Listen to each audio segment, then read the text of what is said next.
Assalamualaikum warahmatullahi wabarakatuh. Halo semuanya, perkenalkan kami dari kelompok 4 mata kuliah berbicara efektif dengan materi keterampilan berdiskusi.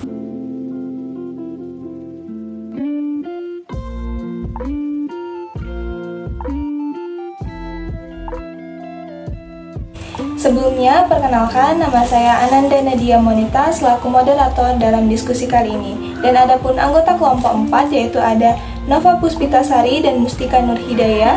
Halo. Hai. Melinda Kusumasari dan Alivia Dwi Suraya. Halo. Dini Pauzia dan Zulfa Maharani. Halo. Halo. Sinta Wati dan Nabila Nur Mutmainah. Halo. Halo. Anggun Pinasti dan Rama Ardiansyah. Halo. Hai. Ada 5 ahli yang berpendapat mengenai definisi berdiskusi, yaitu yang pertama ada Usman pada tahun 2005, yang kedua ada Aryans pada tahun 2008, yang ketiga ada Samani pada tahun 2012, yang keempat ada Erna Sari pada tahun 2011, dan yang kelima ada Cahyaningrum dan kawan-kawan pada tahun 2018. Di sini saya akan menjelaskan definisi berdiskusi menurut Cahyaningrum dan kawan-kawan pada tahun 2018, yaitu berdiskusi adalah salah satu bentuk kegiatan wicara dengan pertukaran pikiran, gagasan yang terdiri dari 2 orang atau lebih secara lisan untuk mencari kesepakatan atau kesepahaman gagasan serta pendapat. Jadi, adapun diskusi yang dimaksud di sini ialah kemampuan siswa dalam melaksanakan diskusi di dalam kelas, sehingga semua siswa yang mengikuti kegiatan diskusi mampu menjadi individu yang aktif dan berani dalam menyampaikan atau mengemukakan gagasan, ide, dan pendapat atau saran yang ingin siswa sampaikan dalam berdiskusi. Demikianlah definisi dari diskusi. Kemudian saya lanjutkan kepada rekan saya Nova Puspitasari dan Mustika Nurhidayah mengenai tujuan dan manfaat berdiskusi. Baik, di sini saya akan memaparkan materi tentang tujuan dari berdiskusi. Yang pertama yaitu siswa didorong menggunakan pengetahuan dan pengalamannya untuk memecahkan masalah tanpa selalu bergantung pada pendapat orang lain. Yang kedua yaitu siswa mampu menyatakan pendapatnya secara lisan, karena hal itu perlu untuk melatih kehidupan yang demokratis. Dan yang ketiga yaitu memberi kemungkinan pada siswa untuk belajar berpartisipasi dalam pembicaraan untuk memecahkan suatu masalah bersama. Sekian pemaparan materi dari saya. Materi selanjutnya akan dipaparkan oleh Mustika. Terima kasih. Baiklah, di sini saya akan memaparkan materi tentang manfaat berdiskusi. Manfaat yang dapat dirasakan dari berdiskusi dan bekerja sama adalah yang pertama, diskusi lebih banyak melatih siswa berpikir secara logis. Dalam diskusi ada proses, ada argumentasi. Untuk yang kedua, argumentasi yang dikemukakan mendapat penilaian dari anggota yang lain, sehingga hal ini dapat meningkatkan kemampuan berpikir dalam memecahkan suatu masalah. Untuk yang ketiga, umpan balik dapat diterima secara langsung, sehingga hal ini dapat memperbaiki cara berbicara baik yang menyangkut faktor kebahasaan maupun faktor non-kebahasaan. Untuk yang keempat, peserta yang pasif dapat dirangsang secara aktif berbicara oleh moderator atau peserta yang lain. Untuk yang kelima, peserta diskusi turut memberikan saham, turut mempertimbangkan gagasan yang berbeda-beda, dan turut merumuskan persetujuan bersama tanpa nafsu untuk menang sendiri. Baiklah, sekian pemaparan dari saya ucapkan terima kasih. Baiklah, di sini saya akan memaparkan materi mengenai jenis-jenis berdiskusi. Adapun jenis-jenis atau macam-macam berdiskusi menurut Suhartinah 2018, yaitu yang pertama seminar, adalah diskusi yang digunakan untuk mencari kesepakatan atau kesamaan langkah atau pandangan dalam menghadapi suatu persoalan yang sifatnya formal. Yang kedua yaitu simposium, adalah diskusi yang diselenggarakan untuk membahas mengenai prasarana-prasarana tentang suatu pokok persoalan atau masalah. Simposium adalah diskusi yang bertujuan untuk mengetahui aspek suatu masalah dalam waktu yang relatif singkat. Yang ketiga yaitu konferensi, adalah pertemuan untuk berunding atau bertukar pendapat terhadap suatu masalah yang sedang dihadapi bersama. Nah, yang keempat, brainstorming adalah diskusi yang digunakan untuk memecahkan suatu masalah. Brainstorming lebih cenderung kepada pengungkapan pendapat oleh para peserta diskusi. Baiklah, itu saja yang dapat saya sampaikan. Saya ucapkan terima kasih. Baiklah, di sini saya akan melanjutkan materi dari teman saya sebelumnya, yaitu Melinda Kusumasari, mengenai jenis-jenis berdiskusi.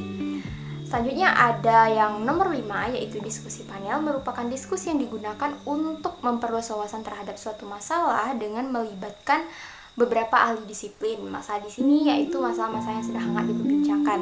Yang keenam ada kolokium, yaitu diskusi yang menghadirkan para ahli di bidangnya sebagai narasumber untuk meluruskan permasalahan-permasalahan yang menyimpang. Lalu yang terakhir ada workshop atau lokakarya, merupakan pertemuan yang dihadiri oleh sekelompok orang dengan latar belakang pekerjaan yang sama. Baiklah, di sini saya akan menjelaskan materi mengenai faktor yang mempengaruhi berdiskusi. Adapun beberapa faktor yang mempengaruhi kemampuan seorang dalam berdiskusi, yaitu ada faktor internal dan faktor eksternal. Faktor internal terbagi menjadi 4 bagian, yaitu yang pertama ada minat dan motivasi.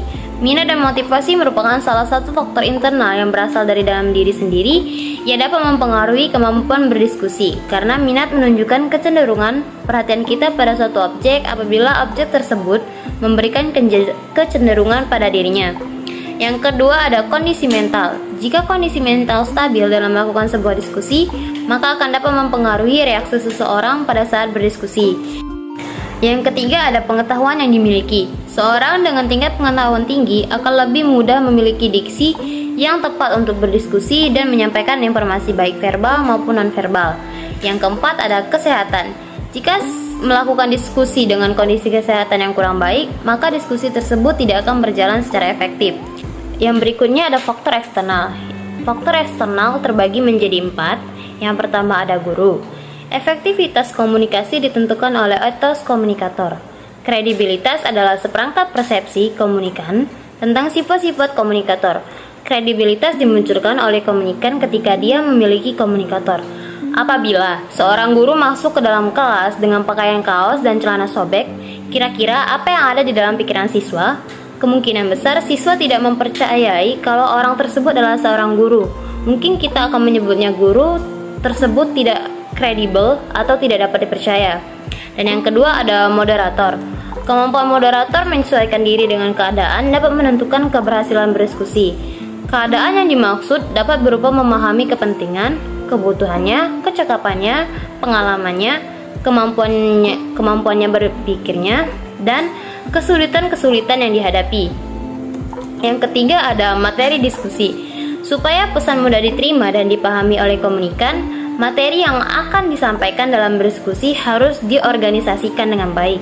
Setelah terorganisasi dengan baik, pesan harus disesuaikan dengan cara berpikir, kebutuhan, dan kepentingan komunikan. Dan yang keempat ada lingkungan. Lingkungan yang nyaman dan kondusif akan lebih mendukung jalannya diskusi dan memberikan pengaruh baik. Agar diskusi bisa berjalan dengan lancar, maka setiap unsur diskusi harus menjalankan tugas dan perannya tersebut dengan baik. Tugas unsur-unsur diskusi menurut Indrizal adalah sebagai berikut. Yang pertama, tugas moderator atau pemimpin diskusi, yaitu menyiapkan pokok masalah yang akan dibicarakan, membuka diskusi dan menjelaskan topik diskusi, memperkenalkan komponen diskusi, terutama pembicara jika unsur pembicara atau penyaji, mengatur proses penyampaian gagasan atau tanya jawab, dan menyimpulkan diskusi, membacakan simpulan diskusi dan menutup diskusi. Yang kedua, tugas pembicara, yaitu menyiapkan materi diskusi sesuai topik yang akan dibahas dan menyajikan pembahasan materi atau menyampaikan gagasan-gagasan serta pandangan yang berkaitan dengan topik diskusi, menjawab pertanyaan secara objektif dan argumentatif. Yang ketiga, tugas dan peranan notulis adalah mencatat topik permasalahan, waktu dan tempat diskusi berlangsung, mencatat segala proses yang langsung dalam diskusi, menuliskan kesimpulan atau hasil diskusi, dan membuat laporan hasil diskusi. Yang keempat, peranan atau tugas peserta diskusi adalah mengikuti tata tertib dan aturan dalam diskusi, mempelajari topik atau permasalahan diskusi, mengajukan sanggahan berupa pertanyaan, pendapat, maupun usulan, bersikap santun dan tidak emosional, turut serta menjaga kelancaran dan kenyamanan diskusi, dan sebagai pengamat atau tugas dan peran pengamat penyeimbang dalam diskusi. Terima kasih. Kemampuan dalam berdiskusi. Untuk melihat apakah seseorang itu mampu atau tidak dalam berdiskusi, maka ada beberapa langkah kemampuan yang harus dimiliki. 1. Kemampuan memberikan tanggapan. Tanggapan di sini merupakan pendapat atau reaksi seseorang setelah melihat, mendengar, atau merasakan sesuatu. Begitupun halnya dalam berdiskusi yang harus memiliki kemampuan memberikan tanggapan. Seperti halnya 1. Kemampuan memberikan pertanyaan, 2. Kemampuan memberikan jawaban, dan 3. Kemampuan memberikan pendapat dan saran. Selanjutnya, kemampuan dalam berdiskusi yang kedua adalah kemampuan beraktivitas. Aktivitas adalah segala kegiatan yang dilaksanakan baik secara jasmani atau rohani selama proses pembelajaran.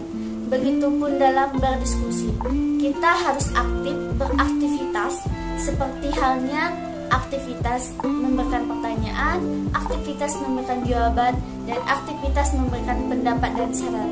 Sekian materi dari saya.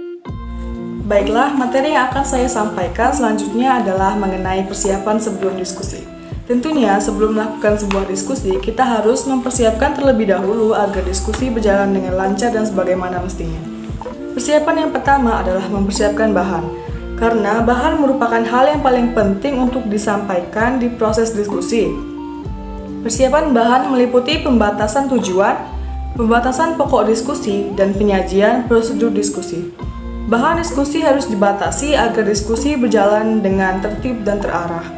Yang kedua adalah persiapan personal, yakni menentukan siapa saja yang akan berpartisipasi di dalam proses diskusi tersebut, termasuk mengundang para ahli jika diperlukan. Idealnya, kelompok diskusi memiliki anggota 8-12 orang saja.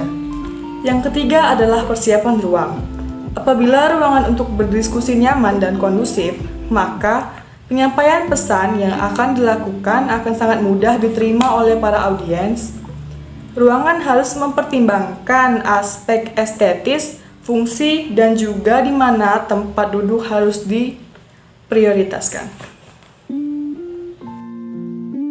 Kelas saya akan menjelaskan materi tentang kelebihan dan kekurangan metode berdiskusi.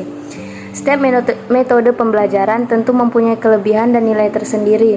Jika Anda senang dengan metode diskusi, tak ada salahnya Anda untuk berdiskusi, karena ada beberapa kelebihan metode diskusi. Antara lain, yang pertama, merangsang siswa kreatif memberikan gagasan atau ide. Dalam kegiatan pembelajaran, proses pemberian materi tidak hanya sekedar menjelaskan saja, tetapi memastikan bahwa siswa yang Anda ajarkan paham dengan materi tersebut. Dengan metode diskusi, Anda bisa merangsang siswa untuk berkreatif dalam memberikan gagasan, ide, atau pemikirannya. Selanjutnya, siswa berani mengungkapkan pendapat. Metode belajar diskusi dianggap mampu mengubah siswa pasif menjadi lebih aktif. Bagaimana tidak, mereka dituntut untuk lebih berani menyampaikan gagasan atau pendapatnya. Meskipun pendapatnya berbeda dengan orang lain, mereka tetap bisa mendiskusikannya. Selanjutnya, berani berbicara. Berani berbicara ini sangat penting untuk masa depan, di mana kemampuan ini akan terpakai jika mereka bekerja di sebuah perusahaan atau saat membangun bisnis. Oleh sebab itu, Anda tidak perlu ragu menggunakan metode pembelajaran diskusi. Kelebihan selanjutnya yaitu dapat bertukar pikiran. Dalam berdiskusi tentu dibutuhkan 2 orang atau lebih sehingga mereka dapat bertukar pikiran mengenai permasalahan yang sedang diperbincangkan. Membiasakan anak untuk bertukar pikiran bermanfaat untuk masa depannya, di mana mereka harus lebih kritis dan menghargai pendapat orang lain. Bekerja sama dengan baik. Dalam berdiskusi diperlukan kerjasama tim yang baik, karena apabila kerjasama tersebut tidak dilaksanakan dengan baik, maka mereka tidak bisa menyelesaikan permasalahan. Yang terakhir, ada belajar menjadi pemimpin. Dalam sebuah diskusi, tentu ada ketua yang memastikan kelompok tersebut dapat berdiskusi dengan baik. Secara tidak langsung, hal ini memberikan pengajaran kepada siswa bagaimana pemimpin dapat mengatur dan bekerja dengan baik. Meskipun memiliki banyak kelebihan, namun metode ini juga mempunyai kekurangan apabila tidak disampaikan atau dilakukan dengan baik. Adapun kekurangannya antara lain hanya beberapa siswa yang aktif. Pada dasarnya, metode diskusi menuntut siswa untuk berbicara dan mengeluarkan gagasannya masing-masing. Namun, hanya beberapa siswa saja yang menguasai diskusi. Hal ini tentu akan menimbulkan ketimpangan, di mana siswa yang pasif akan tetap menjadi pasif. Sebagai guru, Anda harus bisa mengatur jalannya diskusi dengan baik. Jika ada siswa yang tidak berani mengeluarkan pendapat, Anda bisa bertanya langsung kepada mereka. Seperti, apa pendapatmu? Menurutmu bagaimana? Dan lain-lain. Pertanyaan-pertanyaan tersebut dapat memancing mereka mengeluarkan ide atau gagasannya. Kedua, pembahasannya meluas dan keluar dari materi pembelajaran. Karena banyaknya pendapat yang masuk, kadang-kadang siswa menjadi tidak fokus dan malah keluar dari materi pembahasan pelajaran. Ini saya akan menjelaskan tentang tips meminimalisir kekurangan metode diskusi. Yang pertama adalah memberi arahan. Sebagai guru, Anda bisa memberikan pengarahan kepada siswa mengenai permasalahan yang akan didiskusikan terlebih dahulu. Hal tersebut membuat siswa mengerti batasan pembahasan, sehingga pertanyaan yang timbul nanti tidak menyimpang dari materi pelajaran. Yang kedua adalah sebagai pengatur lalu lintas. Maksud dari sebagai pengatur lalu lintas yaitu mengatur jalannya diskusi agar tetap lancar. Ajukan pertanyaan-pertanyaan kepada anggota kelompok tertentu, lalu pastikan setiap anggota kelompok tidak berbicara secara serentak, serta membuka kesempatan kepada siswa yang pasif untuk mengungkapkan pendapatnya. Yang ketiga adalah sebagai dinding penangkis. Selama metode diskusi dilakukan, Anda memiliki peran sebagai dinding penangkis. Artinya, Anda dapat menampung beragam pertanyaan dari para siswa, lalu membiarkan mereka saling memberi jawaban. Jika ada jawaban yang kurang tepat, Anda bisa menangkisnya atau memberikan jawaban yang tepat. Usahakan setiap anggota kelompok aktif dalam berdiskusi. Sekian.